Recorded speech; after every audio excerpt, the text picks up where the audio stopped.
আজ আমরা নেত্রকোনা জেলার একেবারে উত্তরে যাব, মানে মেঘালয়ের প্রায় কোল ঘেঁষে থাকা একটা অসাধারণ জায়গা, সুসং দুর্গাপুর। হাতে বেশ কিছু রিপোর্ট তথ্য এসব আছে, তো সেগুলো ঘেটেই আমরা এর ইন্টারেস্টিং দিকগুলো নিয়ে একটু কথা বলবো। হ্যাঁ, জায়গাটা কিন্তু আসলেই দারুণ। মানে এর প্রাকৃতিক সৌন্দর্য আছে, আবার সাংস্কৃতিক দিকটাও বেশ অন্যরকম। ঠিক, আর ইতিহাসের ছোঁয়াও তো আছে, একদম ভারতের মেঘালয় রাজ্যের পাশেই। তো চলো নিয়ে রিপোর্টগুলো ধরে একটু গভীরে যাই, দেখা যাক কি কি পাই আমরা। অবশ্যই। প্রথমেই যদি দেখি এর পরিচিতিটা প্রশাসনিক বা ভৌগোলিক, এটা তো ময়মনসিংহ বিভাগের অংশ, তাই না? নেত্রকোনা জেলার উপজেলা। হ্যাঁ ঠিক, নেত্রকোনা জেলার। আর এটা মানে উপজেলা হয়েছে 1976 সালে। এর আগে থানা ছিল আর কি। আচ্ছা, আর লোকেশনটা মানে চারপাশে কি আছে?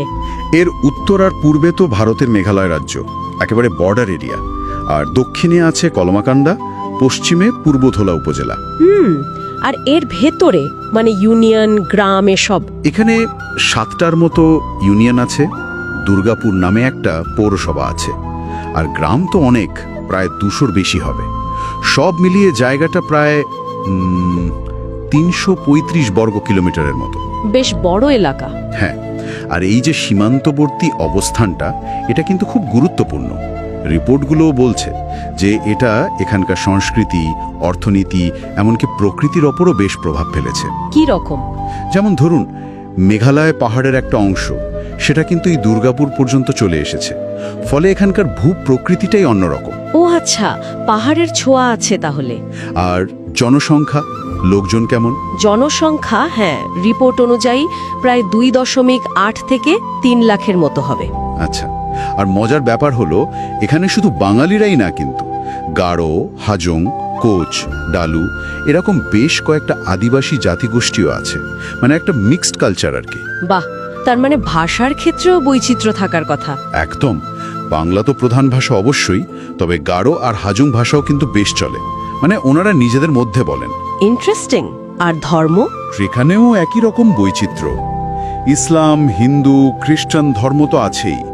এর পাশাপাশি আদিবাসী যে নিজস্ব ধর্মবিশ্বাস, সেটাও চোখে পড়ে। মানে মসজিদ, মন্দির, গির্জা, মিশন সবই আছে পাশাপাশি। বেশ একটা সহ অবস্থান। দারুণ তো। আর এই সহ অবস্থান বা মেলবন্ধনের একটা খুব ভালো উদাহরণ কিন্তু বিরিশিরি কালচারাল একাডেমি। ও হ্যাঁ, এটার কথা শুনেছি। এটা ঠিক কি করে? এটা মূলত এখানকার বিশেষ করে আদিবাসী সংস্কৃতিগুলো চর্চা করা, সেগুলোকে বাঁচিয়ে রাখা, এসব নিয়ে কাজ করে। এবং রিপোর্ট বলছে এটা বেশ গুরুত্বপূর্ণ ভূমিকা রাখছে। সত্যি বলতে এই সাংস্কৃতিক বৈচিত্র্যটাই কিন্তু সুসং দুর্গাপুরকে একটা আলাদা পরিচিতি দিয়েছে। একদম একমত। আচ্ছা, এবার একটু এখানকার সম্পদ মানে অর্থনীতি এসব দিকে আসি। নদী আছে নিশ্চয়ই? হ্যাঁ, প্রধান নদী হলো সোমেশ্বরী। ভারত থেকে নেমে আসা একটা পাহাড়ি নদী, বেশ খরস্রোতা। এটা কিন্তু ওখানকার কৃষি বা ধরুন পর্যটন দুটোর জন্যই খুব দরকারি। ঠিক। আর রিপোর্টে একটা দারুণ জিনিস চোখে পড়ল, বিজয়পুর চীনামাটির খনি। এটা নিয়ে একটু বলুন না। ও হ্যাঁ, এটা তো খুবই গুরুত্বপূর্ণ। রিপোর্ট অনুযায়ী এটা দেশের একমাত্র কৌশলগত চীনামাটির উৎস। কৌশলগত মানে? মানে হলো এই চীনামাটিটা আমাদের দেশের সিরামিক ইন্ডাস্ট্রি বা এই ধরনের আরো কিছু শিল্পের জন্য খুব দরকারি একটা কাঁচামাল। এটা থাকার ফলে আমাদের বাইরে থেকে আমদানি কম করতে হয় আর কি। দেশের জন্য এর একটা স্ট্র্যাটেজিক ভ্যালু আছে। ও আচ্ছা, বুঝেছি। দারুণ ব্যাপার তো। শুধু চীনামাটি না, চীনামাটির পাশাপাশি লাল মাটিও পাওয়া যায়। তো অর্থনীতিটা যদি দেখেন, ভিত্তিটা মূলত কৃষি, ধান, পাট, নানা রকম সবজি এসব চাষ হয়। তবে এর সাথে কিন্তু এই খনিজ সম্পদ তোলা মানে চীনামাটি বা অন্যান্য জিনিস আর ছোটখাটো ব্যবসা, এগুলো বেশ ভালোভাবেই চলে। তার মানে প্রকৃতি, নদী, পাহাড়, খনিজ সব মিলিয়েই ওখানকার জীবনযাত্রা একদম একটা আরেকটার সাথে জড়িয়ে আছে। বেশ, এবার একটু ইতিহাসের দিকে যাই। রিপোর্টে দেখলাম বেশ কিছু দর্শনীয় জায়গার নাম আছে, যেমন টঙ্ক আন্দোলনের স্মৃতিসৌধ। এটা কিসের? টঙ্ক আন্দোলনটা হলো মানে ওই অঞ্চলের কৃষকদের, বিশেষ করে আদিবাসী কৃষকদের একটা বড়সড় প্রতিবাদ ছিল। আগে ফসলের বদলে টাকায় খাজনা দিতে হতো, সেটার বিরুদ্ধেই ছিল মূলত আন্দোলনটা। তো এই স্মৃতিসৌধটা সেই সংগ্রামের কথাই মনে করিয়ে দেয়। একটা ঐতিহাসিক গুরুত্ব আছে। গুরুত্বপূর্ণ ইতিহাস। আর কি কি আছে দেখার মতো? আরও আছে, যেমন লোককথায় খুব বিখ্যাত কমলা রানীর দিঘি। পুরনো দুর্গাপুর রাজবাড়ির কিছু অংশ এখনো টিকে আছে, মানে ধ্বংসাবশেষ আর কি। রাজবাড়িও ছিল? হ্যাঁ, আর একটু আগে যেটার কথা বললাম, বিরিশিরি কালচারাল একাডেমি, ওটাও দেখার মতো জায়গা। আর পাহাড়ের উপরে বেশ সুন্দর শান্ত একটা পরিবেশে আছে রানীখং চার্চ আর মিশন। বাহ, তার মানে ইতিহাস, প্রকৃতি, সংস্কৃতি সব মিলিয়ে ঘোরার জন্য দারুণ জায়গা। পর্যটকরা যান নিশ্চয়ই? হ্যাঁ হ্যাঁ, বেশ জনপ্রিয় হয়ে উঠেছে। আর থাকার ব্যবস্থাও ভালোই, মানে গেস্ট হাউস, কিছু হোটেলও হয়েছে এখন। ভালো। আচ্ছা, যাতায়াত ব্যবস্থাটা কেমন? ঢাকা থেকে যদি কেউ যেতে চায়?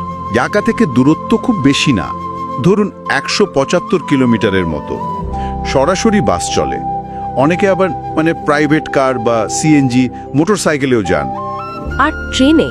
ট্রেনে যেতে হলে সরাসরি দুর্গাপুর যাওয়া যায় না, নেত্রকোনা সদর পর্যন্ত যাওয়া যায়। সেখান থেকে আবার লোকাল ট্রান্সপোর্ট, বাস বা সিএনজি এসব ধরতে হবে। আচ্ছা, বেশ ক্লিয়ার হলো ব্যাপারটা। তাহলে সব মিলিয়ে যা বুঝলাম, সুসং দুর্গাপুর জায়গাটা একদিকে যেমন মেঘালয় পাহাড়ের ছোঁয়া পাওয়া প্রকৃতির জায়গা, তেমনি আবার দেশের খুব দরকারি চীনামাটির ভাণ্ডারও এখানে। আবার নানা রকম সংস্কৃতি, মানে বাঙালি আর আদিবাসী সংস্কৃতি মিলেমিশে একাকার, সাথে আবার ইতিহাসের ছোঁয়াও, মানে বেশ কয়েকটা স্তর আছে জায়গাটার। ঠিক তাই, সীমান্তবর্তী এলাকা হওয়ার কারণে এর একটা আলাদাই চরিত্র তৈরি হয়েছে। বৈচিত্র্যটাই এর মূল আকর্ষণ। একদম। এই যে এত প্রাকৃতিক সম্পদ, বিশেষ করে এই কৌশলগত খনিজ, আবার এত সমৃদ্ধ সাংস্কৃতিক ঐতিহ্য, এই দুটোকে একসাথে কাজে লাগিয়ে কিভাবে এখানকার উন্নয়নটাকে আরও টেকসই করা যায়, আর এই যে বিভিন্ন জাতিগোষ্ঠী একসাথে থাকছে, তাদের এই সহাবস্থান, এই সম্প্রীতি, এটাকে আরও মজবুত করার জন্য কি করা যেতে পারে? সম্ভাবনা তো অনেক, কিন্তু সেগুলোকে বাস্তবে রূপ দেওয়াটাই আসল চ্যালেঞ্জ, তাই না? সত্যিই ভাবনার বিষয়। কিভাবে এই সম্পদ আর সংস্কৃতিকে আগামীর পথে আরো ভালোভাবে কাজে লাগানো যায়, সেটা একটা বড় প্রশ্ন।